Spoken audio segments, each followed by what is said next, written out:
Assalamualaikum warahmatullahi wabarakatuh. Sebelum kita mulai kisah ini, mari kita sejenak mengucapkan sholawat kepada baginda Rasulullah Muhammad Shallallahu Alaihi Wasallam.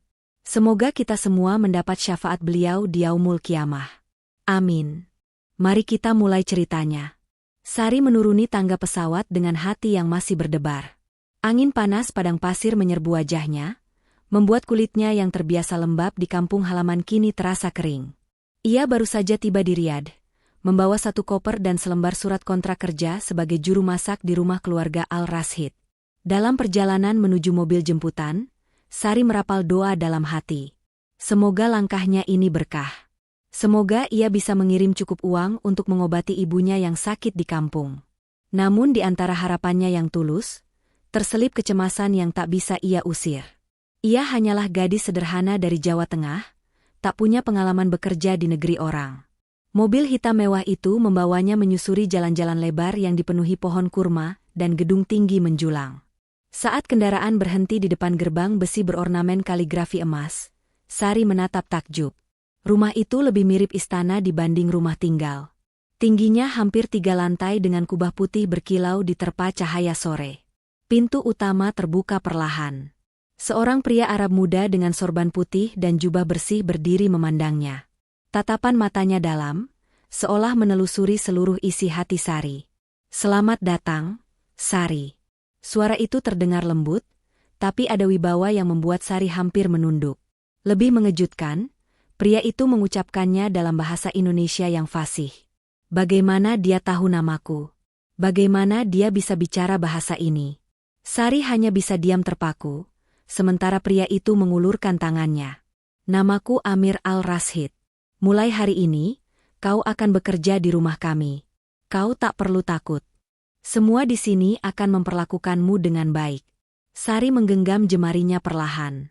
Namun dalam hatinya masih berkecamuk ribuan tanya. Siapa Amir sebenarnya? Dan mengapa, sejak pertama kali memandangnya, Sari merasa lelaki ini menyimpan sesuatu yang tak biasa. Belum sempat ia menemukan jawaban, seorang pelayan perempuan datang membawakan seragam kerja berwarna putih bersih. "Silakan ganti pakaian, Nona Sari. Kami sudah menyiapkan kamar khusus untukmu di lantai 2. Langkahnya terasa ringan namun juga berat. Sari melangkah melewati koridor panjang dengan lampu gantung kristal yang memantulkan bayangan dirinya di lantai marmer. Di tempat asing ini, ia hanya seorang juru masak yang tak berarti. Atau, mungkinkah Allah sudah menulis takdir lain yang tak pernah ia sangka? Sinar matahari pagi menembus kaca jendela besar dapur utama. Di tengah ruangan seluas aula, Sari berdiri terpaku di hadapan peralatan masak serba modern. Kompor listrik panjang berjejer, oven besar tertanam di dinding marmer, dan lemari pendingin seukuran ruang tamu. Semua serba putih, dingin, dan mengintimidasi. Namun Sari bukan gadis lemah. Ia menarik napas dalam, lalu mulai menyingsingkan lengan baju dan mengikat celemek. Di tangannya kini ada rempah-rempah yang ia bawa dari Indonesia. Serai, lengkuas, daun jeruk, semuanya dibungkus rapi oleh ibunya sebelum ia berangkat. Hari itu, ia memasak opor ayam dengan rasa khas kampung halamannya. Harumnya pelan-pelan menyelimuti seluruh dapur, lalu merayap keluar ke ruang tengah. Pelayan-pelayan wanita yang lewat berhenti dan saling berbisik. Sari tidak tahu bahwa seseorang tengah memperhatikan dari balkon lantai 2. Amir berdiri diam dengan secangkir kopi di tangannya. Sorot matanya tajam, namun senyumnya samar. Ia menatap ke arah dapur seolah mencium aroma yang pernah sangat ia kenal. Beberapa menit kemudian, seorang pelayan pria masuk ke dapur. "Sari, Syekh Amir ingin mencicipi masakanmu langsung." Sari terkejut, tapi mencoba tetap tenang. Ia menata opor itu di atas piring putih bergaris emas, lalu mengantarkannya ke ruang makan. Amir duduk sendiri di ujung meja panjang, mengenakan jubah santai dan sorban putih bersih. "Terima kasih. Apa nama makanan ini?" "Opor ayam, Syekh. Makanan khas dari Jawa." Amir menyuap perlahan. Hening sejenak. Kemudian ia meletakkan sendoknya dan menatap Sari dalam-dalam. "Kau membuatnya seperti seseorang yang pernah aku kenal." Sari hanya menunduk, tidak berani bertanya lebih jauh. Amir menghela napas. "Ibuku berasal dari Indonesia. Ia sering membuat makanan seperti ini saat aku kecil. Tapi ia wafat ketika aku baru lahir. Sejak itu, rumah ini tak pernah lagi punya aroma seperti ini. Sari menatap Amir dengan hati yang tergetar. Ia tidak menyangka masakan sederhananya bisa mengguncang kenangan seorang pria seperti Amir. Mulai saat itu, setiap malam Amir memesan makanan langsung dari tangan Sari. Bukan karena tidak ada koki profesional lain, tapi karena hanya dari tangan Sari, aroma rumah yang dulu ia rindukan terasa kembali nyata. Namun, perhatian Amir yang mulai terlihat oleh pelayan lain menimbulkan bisik-bisik. Kau lihat bagaimana Syekh menatapnya.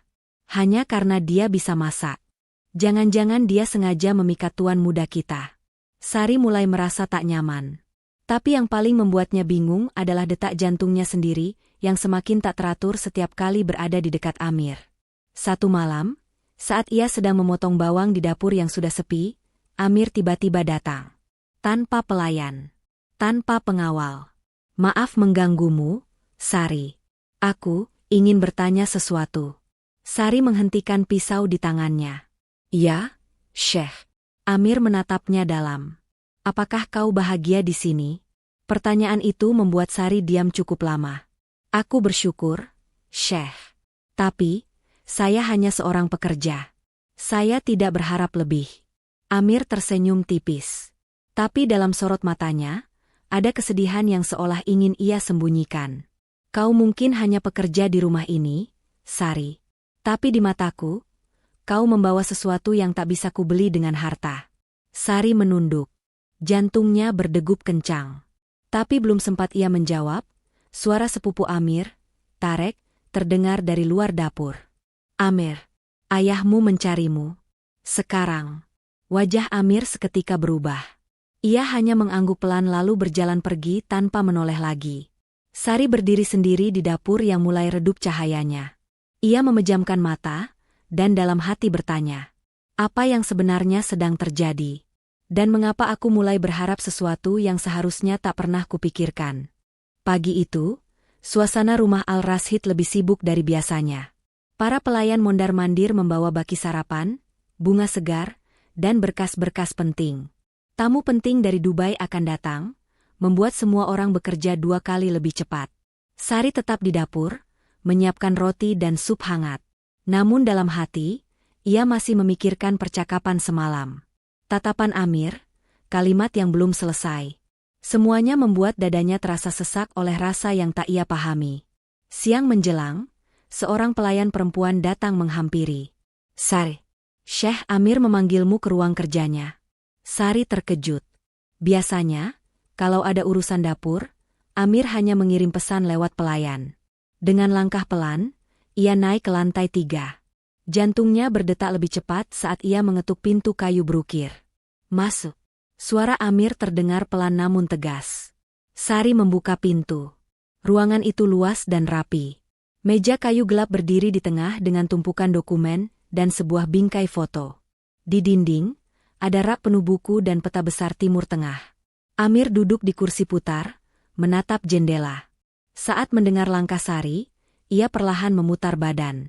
Terima kasih sudah datang. Aku ingin kau melihat sesuatu. Ia menunjuk bingkai foto di atas meja. Sari menunduk, menatap foto seorang perempuan muda mengenakan kebaya hijau. Wajahnya lembut, senyumnya hangat. Siapa ini, Syekh? Amir menatap foto itu lama sebelum menjawab. Ibuku. Namanya Halimah. Ia berasal dari desa kecil di Jawa. Sama seperti kamu. Sari menelan ludah. Hatinya bergetar. Aku tumbuh tanpa pernah mengenalnya. Hanya cerita-cerita yang ayah katakan, dan aroma masakan Indonesia yang samar di ingatanku. Amir berdiri, mengambil foto itu, lalu mendekat. Pertama kali aku mencium bau opor yang kau masak. Aku seperti kembali ke masa kecil. Aku tidak tahu kenapa, tapi rasanya damai. Sari menunduk. Matanya panas. Aku hanya ingin kau tahu, kau bukan sekadar juru masak di sini. Kau membawa bagian masa lalu yang selama ini hilang dariku. Sari mengangguk pelan. Suaranya gemetar saat menjawab. Terima kasih, Syekh. Tapi, saya khawatir orang-orang akan salah paham. Amir menatapnya lama, lalu menghela napas. Aku tak peduli apa kata mereka. Saat itu juga, pintu ruangan terbuka keras. Tarek masuk dengan wajah gelap. Amir, ayahmu sudah menunggu di ruang tamu. Kita tak punya waktu untuk urusan seperti ini. Sari menunduk dalam, merasa bersalah. Maafkan saya, Syekh. Saya akan kembali ke dapur. Ia berjalan cepat keluar, menahan perasaan yang semakin tak bisa ia kendalikan. Tapi sebelum pintu tertutup, ia mendengar suara Amir memanggilnya pelan. Sari. Sari menoleh. Amir berdiri di samping meja, menatapnya dengan mata yang sulit ia artikan. Jangan pernah merasa rendah. Kau lebih berarti daripada yang kau kira. Pintu tertutup. Langkah Sari melemah saat menuruni tangga. Di tangannya, ia masih bisa merasakan hangat bingkai foto yang tadi disentuhkan Amir. Dan dalam hatinya, ia sadar, perasaan yang ia kira hanya kekaguman perlahan berubah menjadi sesuatu yang jauh lebih rumit. Hari-hari berikutnya, aroma masakan Sari semakin menjadi ciri khas rumah Al-Rashid. Setiap pagi, Amir memesan sarapan khusus buatan tangannya. Setiap sore, ia meminta teh rempah yang hanya Sari yang tahu cara meraciknya. Namun kebiasaan itu menimbulkan percikan iri yang cepat berubah menjadi api fitnah. Suatu siang, saat Sari sedang mencuci beras di dapur, dua pelayan perempuan berdiri tak jauh, berbicara pelan namun cukup jelas terdengar. Kau pikir dia cuma masak? Lihat saja. Sebentar lagi dia pasti naik derajat. Ah, gadis kampung itu pandai memikat hati. Syekh Amir pasti sudah jatuh ke tangannya. Sari pura-pura tak mendengar. Tapi jantungnya berdetak cepat. Ia tak pernah berniat membuat suasana jadi keruh.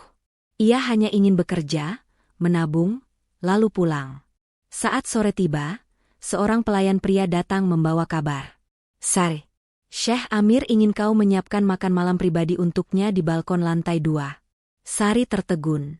Ia tahu jika ia menerima, gosip akan semakin parah. Tapi menolak perintah majikan juga bukan pilihan.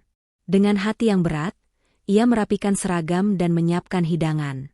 Malam turun perlahan di Riyadh. Cahaya lampu gantung di balkon memantulkan siluet Amir yang berdiri menatap padang pasir yang luas. Sari berjalan mendekat sambil menunduk. Silakan, Syekh. Ini makanannya. Terima kasih. Duduklah sebentar. Sari ragu. Tapi Amir menatapnya dengan mata yang sulit ia lawan. Ia pun duduk di kursi kayu di seberang meja. Sari, apa kau masih merasa tertekan di rumah ini?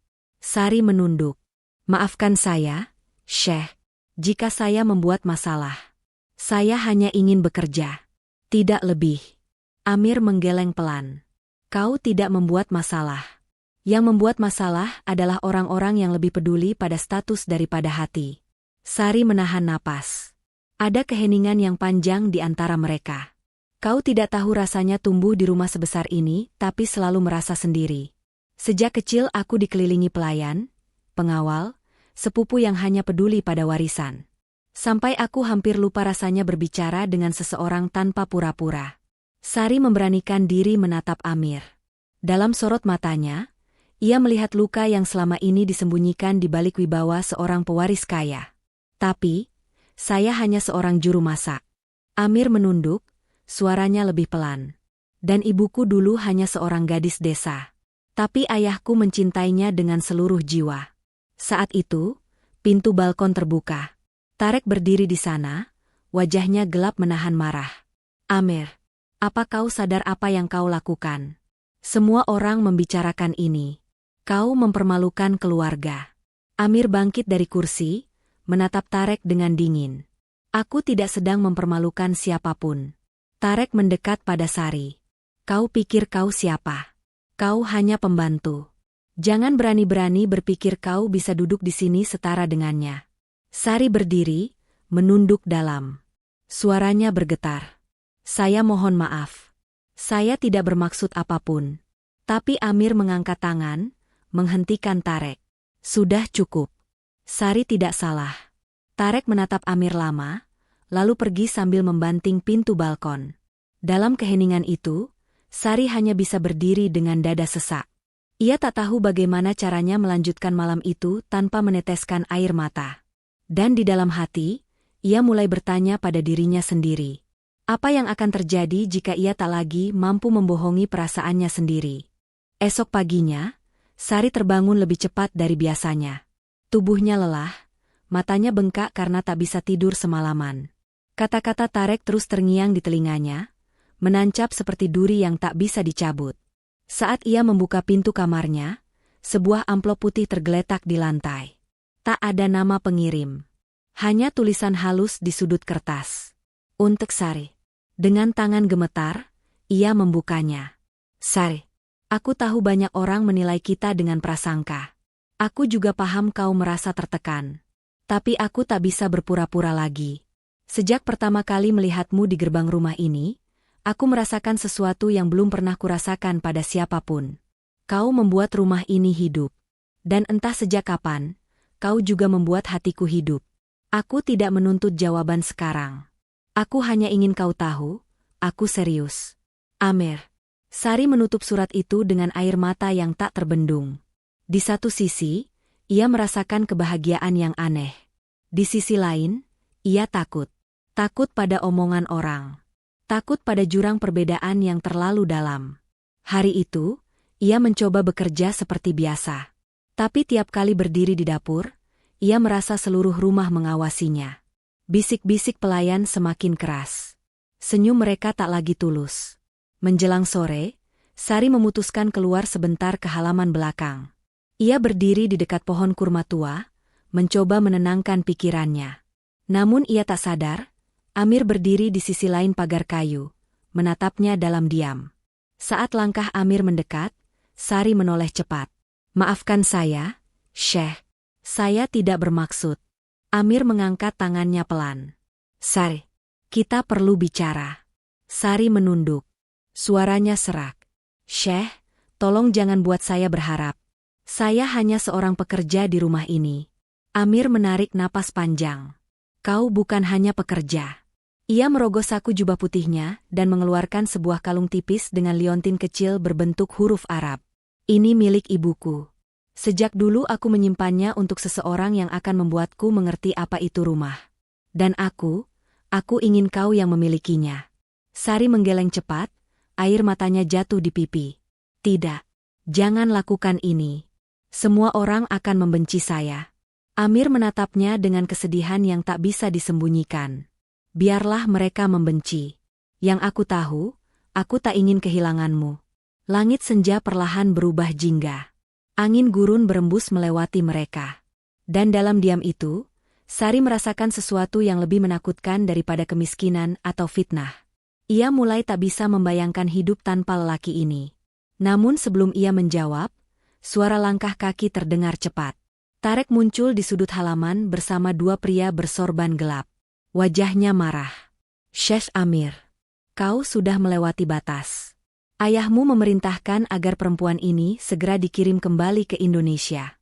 Sari menutup mulutnya, nyaris jatuh lemas. Amir berdiri di depannya, melindunginya dengan dada tegak. Tidak, dia tidak akan pergi kemanapun. Tarek mengangkat tangannya menunjuk Sari. Dia harus pergi. Sekarang juga. Dan di saat itu, Sari tahu, takdir yang ia kira hanya permainan perasaan telah berubah menjadi pertarungan yang bisa meruntuhkan nama keluarga besar Al-Rashid. Ruangan tamu besar rumah Al-Rashid malam itu sunyi dan tegang.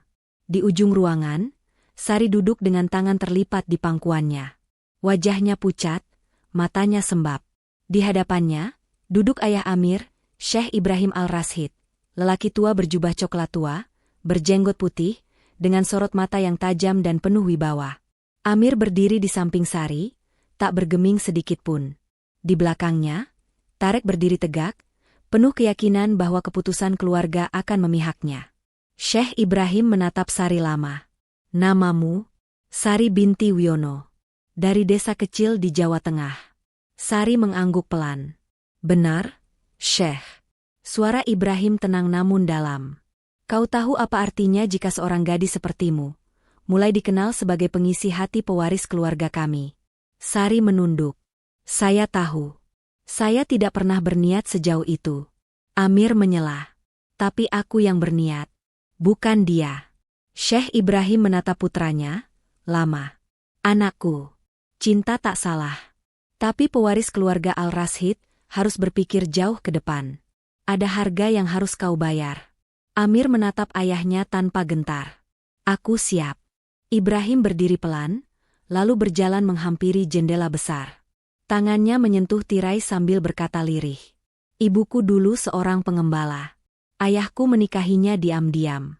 Mereka terusir dari istana dan tinggal di padang selama 2 tahun. Tapi mereka tetap bahagia. Karena cinta mereka bersih. Amir dan Sari saling berpandangan. Syekh Ibrahim berbalik. Aku tidak akan menghalangi niat kalian. Tapi jika kau serius, Amir, maka buktikan bahwa ini bukan sekadar gejolak sesaat. Amir mengangguk. Aku akan menikahinya. Dengan kehormatan. Di depan saksi. Di bawah ridho Allah. Tarek melangkah maju, wajahnya tak percaya. Apa maksud Anda, Paman?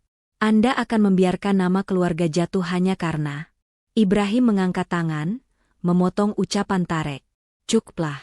Kau pikir kehormatan keluarga ini hanya soal keturunan dan darah.